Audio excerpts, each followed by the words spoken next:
Good evening, I'm Debra Daniel. One day after a state of emergency and record-breaking snowfall in South Bend, the city has put its focus on cleaning up. Crews have been working around the clock to move the snow out of the streets. WSBT's Cliff French is live in the newsroom. Cliff, this is a lot of work.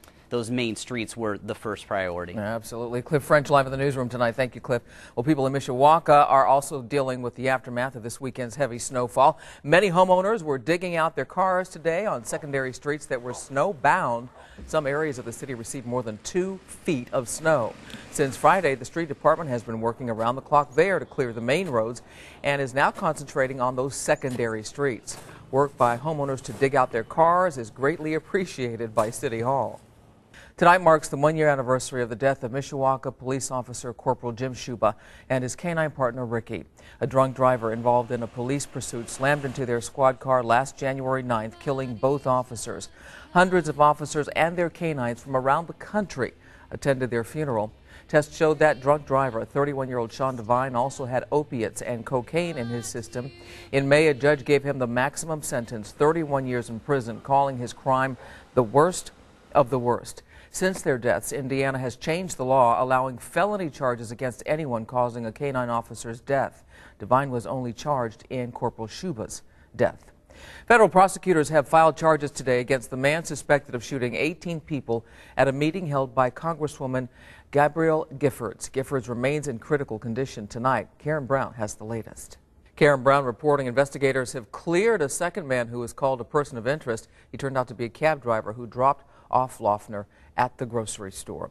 After a weekend of record-breaking snow, the clouds finally begin to clear. Abby Wepler tells us how long the sun could stick around next. There's a lot of headway to make, that's for sure. You got that right, Abby. Thanks a lot. The annual Consumer Electronics Show in Las Vegas is starting to wind down.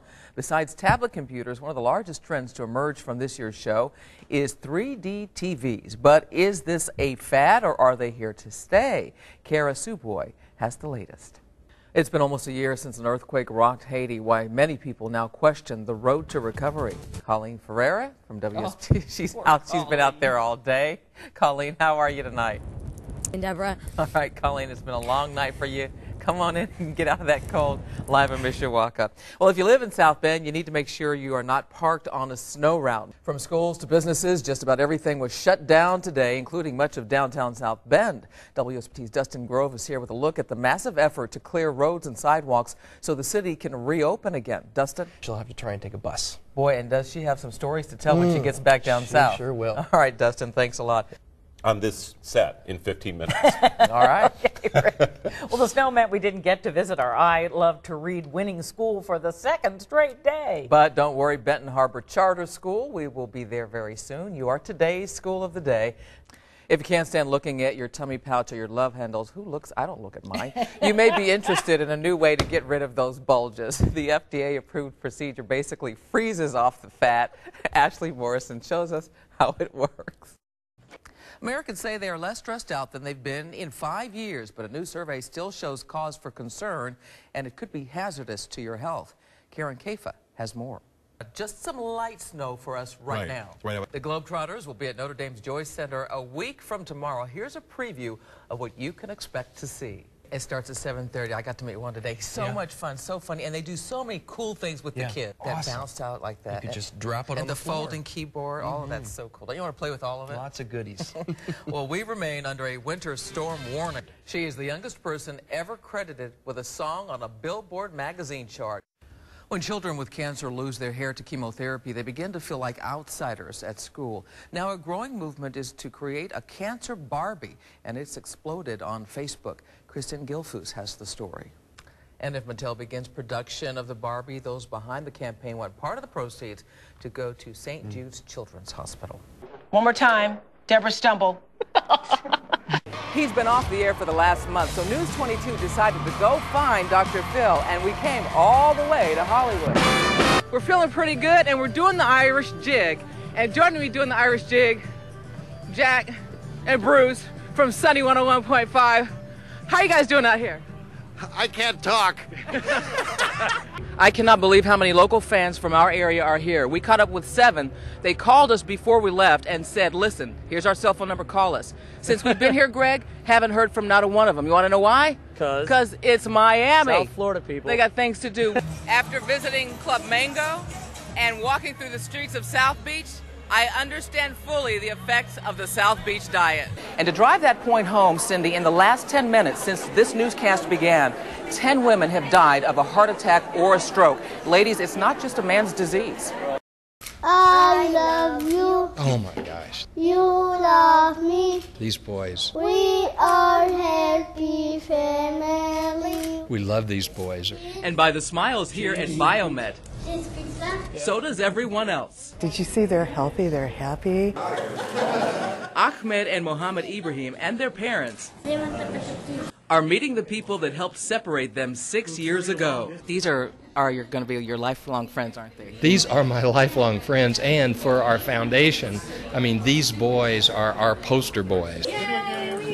I've done 16,000 operations, but none was any more difficult to plan than these boys. It took almost 2 years. Dr. Kenneth Sawyer with the World Craniofacial Foundation performed the 34-hour surgery in Dallas. And Biomed in Warsaw created this device, the first of its kind. It helped the twins with their own stem cells regrow their skulls.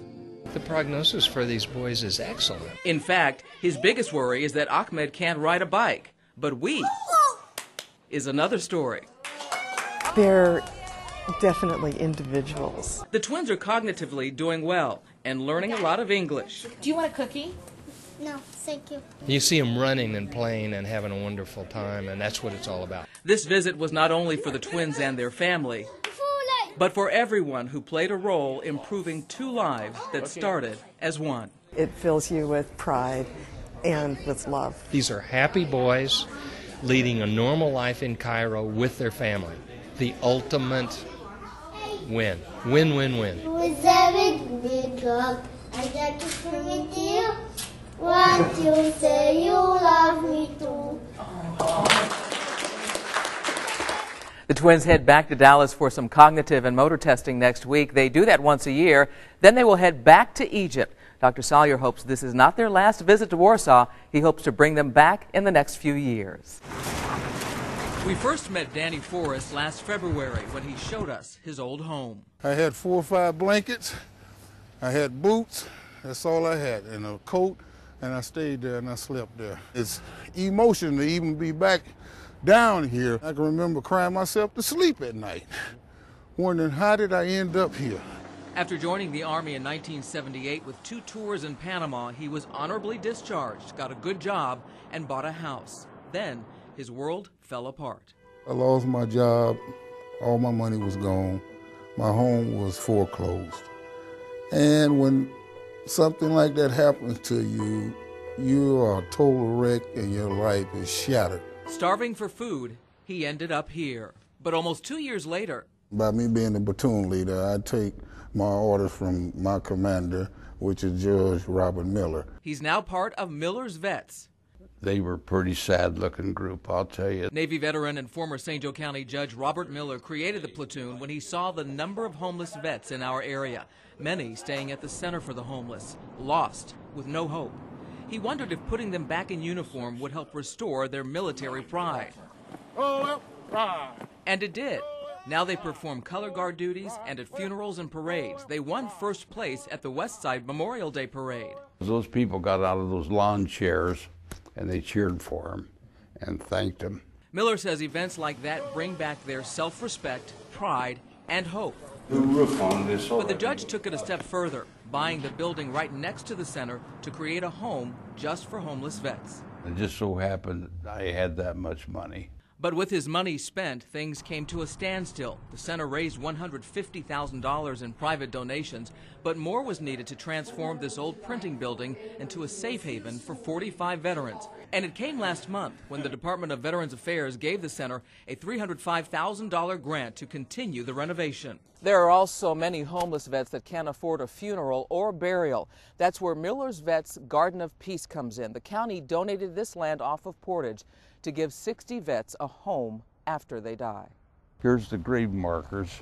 Miller says this final resting place is not for his vets. He believes their work at the center to learn new coping and educational skills will lead to new jobs, new homes, and new lives. They're not the ones we're talking about. We're talking about the ones that are still out under the bridges, have no family, maybe back room of the Wooden Indian or in sewers as we had a couple die. And they're the ones that were ending up in morgues with a tag on their toe and nobody to even bury them. And that was more than I could stand. And why the 10-year naval officer put himself in their shoes and is doing something about it. The final touches here are underway. The Vet Center should be complete by next Veterans Day. It will be a place for veterans to get their lives back in order and hopefully one day move out, something Danny Forrest has done. He's on a path to a new job, but will continue to be a part of Miller's Vets, and he can't wait to see the center complete. When that day comes, 11/11/11, I will be overwhelmed with joy, happiness, love, compassion, respect, and I'm going to say hallelujah. The best-selling author and psychologist is known for telling it like it is, and we asked him more about his message and why he's so tough. There's no mistaking Dr. Phil. Sometimes he can be downright harsh. I'm just wondering, are people ticked off with you when they leave? I think some are. At his home in Irving, Texas with his wife Robin, Dr. Phil told us he got his style from his father, who was also a psychologist. My dad was very straightforward in that regard, so I grew up with it in that way, and it's the only way I know how to be. Along with his appearances on Oprah, Dr. Phil's book, Relationship Rescue, was a #1 New York Times bestseller. There's a distinct formula for success in a relationship, and it revolves around your needs being met. And in order to do that, you got to know what they are so you can teach them to your partner. His book, Life Strategies, is also a bestseller. He says it's designed to teach us something we didn't learn in school. We don't teach people how to control themselves, motivate themselves, overcome their problems. There's a real deficiency there. And he says it has most Americans acting like sheep and following the herd. We're programmed as to what we eat and what we wear, what we think. I mean, all of these different things. So we're very reactive in our lives. You know, what are you going to do tomorrow? Well, you'll wake up tomorrow and see what it brings. That's not a good thing to do. I want people to start living by design. He says most people can't do that because we don't ask ourselves the tough question, what do you want out of life? I didn't have an answer. And you're a perfect example, and I can see it in you now. You're saying, I'm flying up here reading this book, and I'm thinking, my gosh, what have I been thinking? Life Strategies has 10 life laws and some simple questions that, if we answer, can help us map out a life plan and help us live our best lives, a message he and Oprah share. The biggest risk you'll ever take is being honest with yourself. It won't be trying for another job. It won't be going back to school. It won't be deciding to get married. The biggest risk you'll ever take is being honest with yourself. Because once you do that, and you say, you know, my life sucks, once you've admitted that, it's kind of hard to come back to it now. I mean, you've acknowledged that it's not what you want, and you're forced to either do something about it or just resign yourself to being a loser. So I want it to be thought-provoking and people to start asking themselves the questions. Resign yourself to be a loser. We got to get out of the rut. Cindy, here are the questions. What do you want? How are you going to get it? And how will you feel when you do achieve those goals, whatever they are? I don't know what I want for dinner tonight. You know what? My big question today was, am I going to run out of gas? So I've got issues. Yeah, we do. We The really McGraws have a beautiful home that's been featured in Oprah's magazine, Oh, and tomorrow Robin gives us a complete tour, and we'll also find out what's next for Dr. Phil.